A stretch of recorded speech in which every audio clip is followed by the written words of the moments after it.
Do you know Bharat की official history या भारत के फ्रीडम स्ट्रगल की ऑफिशियल हिस्ट्री किसने लिखी?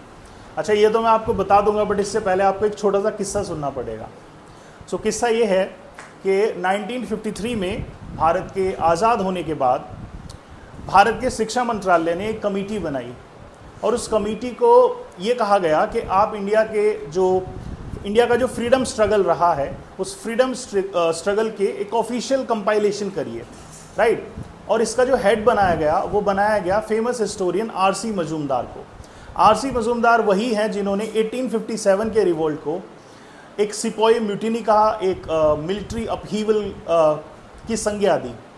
वहीं इसी सिपाही म्यूटिनी को या इसी 1857 के रिवोल्ट को वीडी सावरकर ने the first war of independence भी कहा था। सो इन्हीं आरसी मजूमदार को उस कमेटी का हेड बनाया गया। नाउ यहाँ जो डिबेट स्टार्ट होती है वो होती है between academic freedom and state sponsored historical narrative लिखने की। सो आरसी मजूमदार को ये बात कही गई कि आप जो हिस्ट्री लिखिए वो इस तरह से लिखिएगा कि उसमें जो हिस्ट्री के जितने भी हमारे फ्रीडम स्ट्रगल के जितने भी डार्क चैप्टर्स रहे हैं उनके बारे में आप लोग नहीं लिखिएगा। आप ये लिखिएगा कि किस तरह से कांग्रेस ने एक नॉन वायलेंट तरीके से देश को आज़ाद कराया। वही आरसी मजूमदार का ये कहना था कि मैं खाली सक्सेसेस नहीं लिखूंगा, मैं फेलियर्स भी लिखूंगा। इसके साथ साथ मैं जो नैरेटिव लिखूंगा यानी हिस्ट्री के बारे में मैं जो भी चीज़ें लिखूंगा, कंपाइल करूंगा, वो इस तरह से करूंगा कि वो पूरी तरह से फैक्चुअल और ऑब्जेक्टिव हो।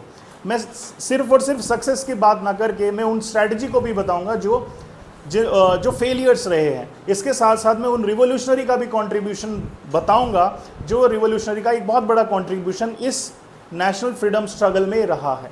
बट यहीं से ये पंगा स्टार्ट होता है और इसी के बाद जो आरसी मजूमदार हैं उनको उस कमेटी से हटा दिया जाता है। यहीं पर एक आरसी मजूमदार ने एक फेमस स्टेटमेंट दी थी, the loyalty of the history lies with the dead and not with some living politician. और इसके बाद आरसी मजूमदार को उस कमेटी से हटा दिया गया।